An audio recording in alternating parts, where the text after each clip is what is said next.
C'est dans le fabuleux décor des fjords de Marlborough, à quelques kilomètres de son domaine viticole, que Damien a organisé une opération séduction. Oh good. Hey, ça va? Ouais, très bien. 4 sommeliers d'Auckland sont conviés pour une journée en mer, une journée très arrosée. Il y a une scène des Hobbits. T'as vu le dernier Hobbit? C'est où tu les vois dans les barriques en train de nager? Eh ben, elle était tournée dans cette rivière-là. Le but de cette journée est de dire merci à nos partenaires restaurateurs et distributeurs qui nous supportent et qui ont mis nos vins sur la carte de leurs grands restaurants. Parce que là, aujourd'hui, on a la crème de la crème des restaurants. Les sommeliers qu'on a à bord avec nous, ça fait partie des 4 sommeliers des 10-15 plus grands restaurants d'Auckland, des plus grandes tables de Nouvelle-Zélande.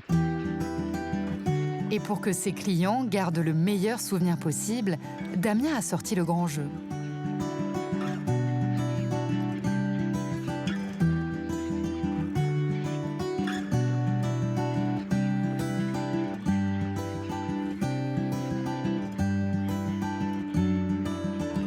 Ces fjords, que l'on appelle sounds en anglais, sont des anciennes vallées qui ont été submergées par la montée du niveau de la mer, juste après l'âge de glace, il y a près de 10 000 ans. Et pour les Maoris, ces sites sont sacrés. Le panorama que vous avez là, c'est une réserve naturelle. Cette forêt, personne n'y a jamais touché. Elle n'a jamais été brûlée. Vous avez le palmier Nikao ici, et c'est un microclimat dans lequel ce palmier peut grandir. Ce palmier, on ne le trouve qu'en Nouvelle-Zélande.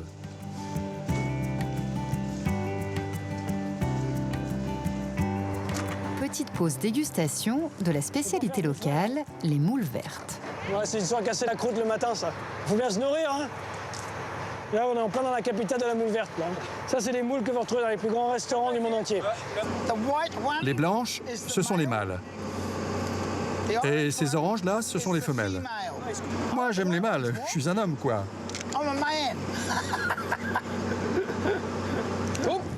Oh, il en a un, il en a un. Là, regardez ça. Oh, oui, spotty. Allez, allez, prends la pause. This is Bob. Dinner for tonight. En sashimi, là, cru, c'est les petits filets qui sont extra. La Nouvelle-Zélande nourrit 54 millions de personnes. Et il n'y a que 4 millions de personnes qui y vivent. Tous exportent. Mais ça veut dire que là encore, c'est le pays de l'abondance. C'est un pays qui donne et qui donne. Et c'est que de l'exportation de produits de très haute qualité, en fait.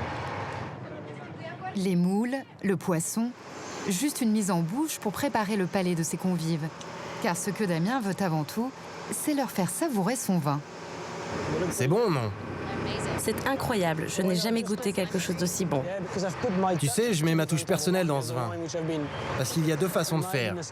Soit tu y amènes ton propre style, soit tu laisses le terroir s'exprimer. Mais dans ce cas-là, c'est pas très inventif. C'est très différent des autres vins de Marlborough. Ça fait penser au vin de Sancerre. C'est vraiment un bon vin pour moi. C'est pour ça que je le propose à ma carte et ça plaît beaucoup à mes clients. Et ça marche l'opération séduction avec vos sommeliers d'Auckland? Je pense, ouais. Et les gens disent que c'est les plus belles choses qu'ils ont jamais mangées. Pourquoi? Parce qu'on est sur le terroir et qu'on est dans notre milieu et qu'on goûte les choses dans leur environnement. Vous alliez dire dans notre pays? Ouais, dans notre pays. Ça devient un peu le nôtre. La Nouvelle-Zélande, on est adopté par la Nouvelle-Zélande. Un pays d'adoption. Serge, le pêcheur de truites, ne dirait pas le contraire. Avec son client Jean-Michel, Serge part pour un site qu'ils tiennent à garder secret. C'est bien, ouais, je crois que ça va être très bien. Très, très bien. Et puis, je me languis d'essayer sa petite mouche, là. Ah oui, moi aussi.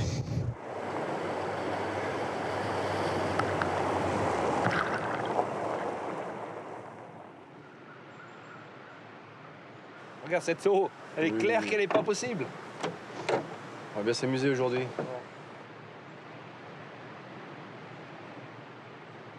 En les deux, on n'en prend qu'une. Ça va jusqu'à 16 livres. Hein. Ouais. Il y a de la marge. T'as eu le temps de les réparer depuis la dernière fois? Oui, 64 trous. 64 trous. T'es tombé dans un champ de ronces ou quoi? Non, c'est clair, je me suis fait courser par un bœuf. Par un... Il a fallu que je cours très vite. Et du coup, je me suis... Non, c'est les mésaventures de la pêche. La mésaventure. Quand ça tourne comme ça, c'est des mésaventures. Regarde Jean-Michel, on a un cerf là-bas en bas. Tu vois Oui, tu vois oui. Tu vois là-bas, il y a un cerf sauvage. Oui, regarde. Je serais pas surpris de prendre une petite truite là dans ce coin. Par contre, sois prêt à courir. C'est un petit peu mon lieu secret ici, donc je sais que pour y être venu plusieurs fois, on a toujours eu de bons résultats, donc il n'y a pas de raison que ça ne se produise pas encore, quoi. Ici, les truites peuvent peser jusqu'à 20 kilos. Ça, c'en est une. C'est quoi, 2 livres? Aussi grosse que ça? Ah! Elles se défendent bien, tu sais. Elle est en plein courant, là. Elle est là-dessous, hop, elle vient. Tu l'as manqué! Cassé! Hein? Rien du tout. Quand la truite a pris la mouche, il y avait trop de tension. Et ça a cassé. On va bien voir une là, putain de bordel. Donne-moi-en une vraie, qui se nourrit. Ah, aujourd'hui, c'est la bataille, oui. C'est la bataille que les poissons ont pour le moment gagné, quoi. Si on gagnait tous les jours, ça s'appellerait plus pêcher, ça s'appellerait attraper du poisson. Et là, bon, il n'y a plus vraiment d'amusement, quoi. Ah. Bon, allez, Jean-Mi, à la bagnole. C'est le paradis pourtant ici, hein? C'est l'heure de la bière. Ouais, mais le paradis, on le reverra un autre jour. Les deux compères rentrent bredouille. À la nuit tombée, Serge et Jean-Michel s'installent dans un refuge en pleine nature. Ouais, mais je crois qu'il faut quand même un peu activer le feu, hein. Oui, il fait un peu frisqué aujourd'hui. Bon, qu'est-ce que tu nous as prévu pour ce soir, Jean-Michel? Ce matin, j'ai cuit le petit chevreuil, là. Je l'ai fait cuire au vin rouge, ça va être excellent. Jean-Michel est chef cuisinier de profession. C'est d'enfer, ça. Waouh! Ça rappelle pas le pays, ça? Ah, la truffe. En Nouvelle-Zélande. Purée. Le pied. On va pas manger des burgers, non? Je mets la table. Ouais. Couteau fourchette. Oui. C'est tout du bonheur. Attends, qu'est-ce que tu veux espérer de plus? Une truite de 12 livres, peut-être demain? J'aimerais bien quand même. Espérons que demain, les truites ne prendront pas Serge et Jean-Michel à nouveau pour des truffes.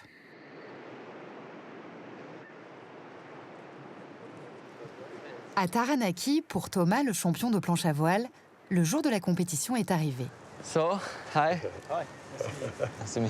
This is Craig. Je te présente Craig, il est transi. Mais les vagues et le vent ne sont pas vraiment au rendez-vous. Pour le moment, le vent est un peu léger, mais sûrement à cause des nuages. Donc, dès que le soleil va sortir, normalement, le vent va monter. Je vais essayer quand même, parce qu'il y en a deux qui gréent, là. Je dirais qu'il y a quand même un tout petit peu de vent, donc plutôt que d'attendre. Allez. Je vais aller à l'eau. On va voir. C'est une petite compétition amateur.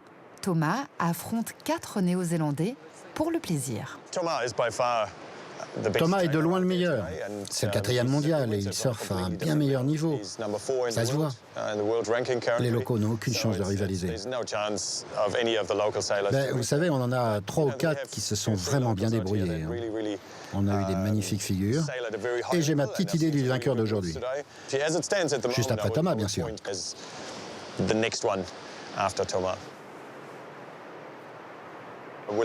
L'idée, là, c'est de juger les meilleurs sauts. Il faut réussir à la fois la figure et la réception. Ah, c'est bon, c'est une bonne vague, ça. Thomas est surtout venu pour le fun, car les vagues néo-zélandaises sont sans commune mesure avec celles de Marseille.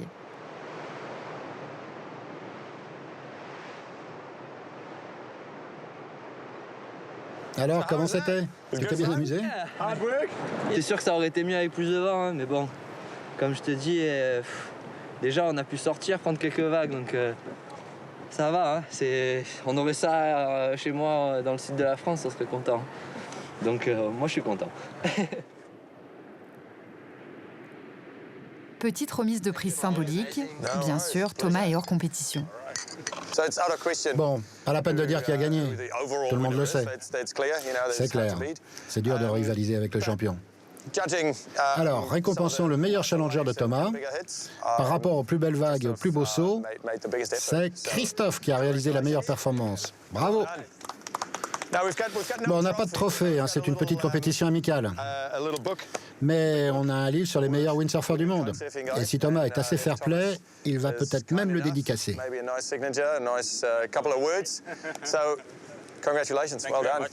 Pour remercier Thomas de s'être déplacé pour une compétition amateur, une récompense l'attend dans les airs. Un saut en parachute. Donc c'est ce petit harnais qui est censé me sauver la vie. Bon, j'espère que vous allez revenir. Hein. En tout cas, vous avez la classe comme ça. Comment tu te sens, Thomas? Pour le moment, ça va. Hein. On est encore à terre. Ça va, mais après, je sais pas, on va voir. Bon, il y a Sophie qui est avec moi, donc je vais prétendre ne pas avoir peur. Ça va peut-être m'aider. Je suis un peu stressé quand même. Mais... Sit behind the pilot, facing the back. OK.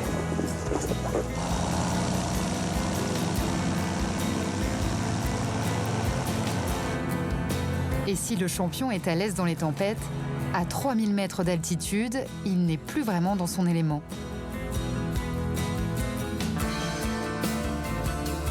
Vu du ciel, le mont Taranaki, qui culmine à 2500 mètres d'altitude, est impressionnant. Alors, pas trop nerveuse? Et c'est parti pour quelques minutes d'ivresse dans les airs.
Merci.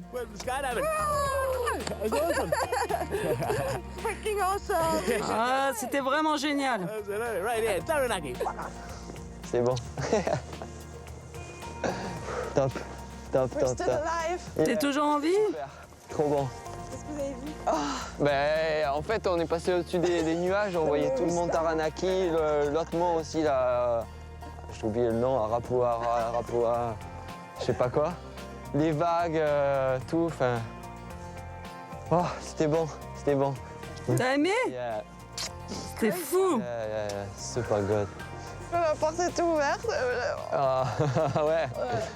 Incroyable. Je vais faire un quart. En plus, c'était énorme. Let's go again. Thomas rentre en France sans médaille, mais des souvenirs plein la tête de cette terre du bout du monde. L'appel de la nature et des grands espaces néo-zélandais, Kevin aussi le savoure régulièrement. Quand il le peut, il se rend en mer, dans la baie d'Akaroa, en quête du meilleur cliché. C'est un albatros, ça.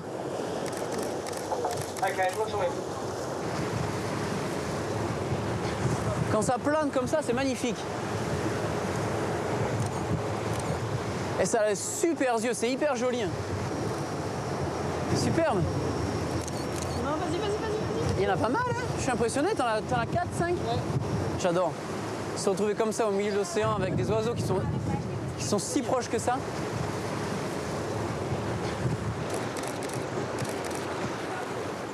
Il y a pas mal de touristes qui sont autour, qui viennent et qui visitent. Et moi, c'est un peu tous les jours. Oh, pardon, c'est autre chose, ça. Hop là, les dauphins, ouais, qui s'en vont. Il y a là, je sais pas, combien, 4, 5 ? Ils sont contents de tourner autour. C'est vrai qu'ils ont l'air de nous apprécier. Ces dauphins d'Hector sont les plus petits du monde. Ils sont pas loin, hein.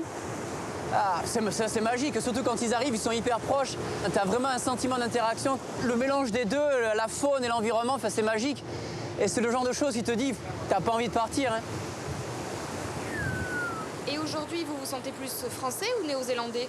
Aujourd'hui, je me sens un peu des deux, enfin un peu français, un peu néo-zélandais. Bon, ma femme est néo-zélandaise, on a une petite fille maintenant.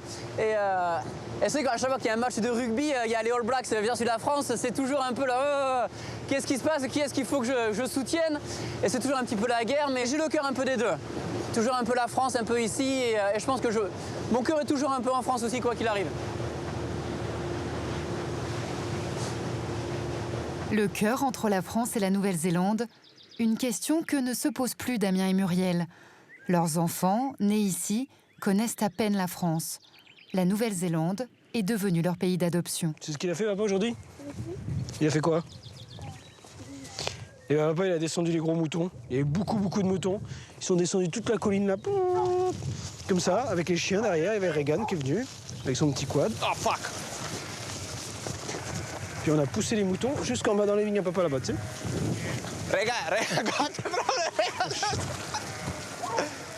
Bon, nos enfants, ils n'ont pas eu beaucoup de musées dans leur vie, mais bon. L'aire de jeu, c'est, comme ils disaient en anglais, le doorstep. C'est juste en sortie de chez nous.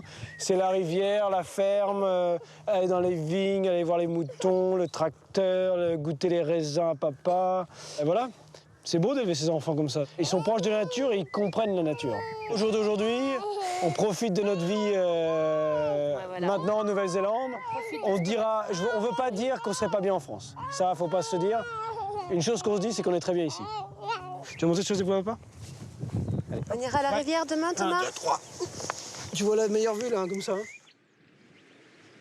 Qui aurait pu imaginer qu'aux antipodes de chez nous se trouvait un petit bout de France?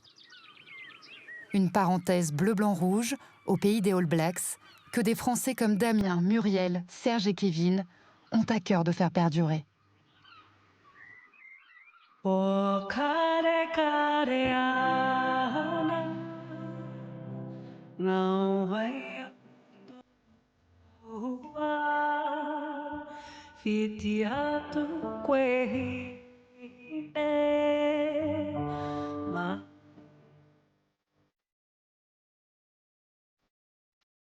E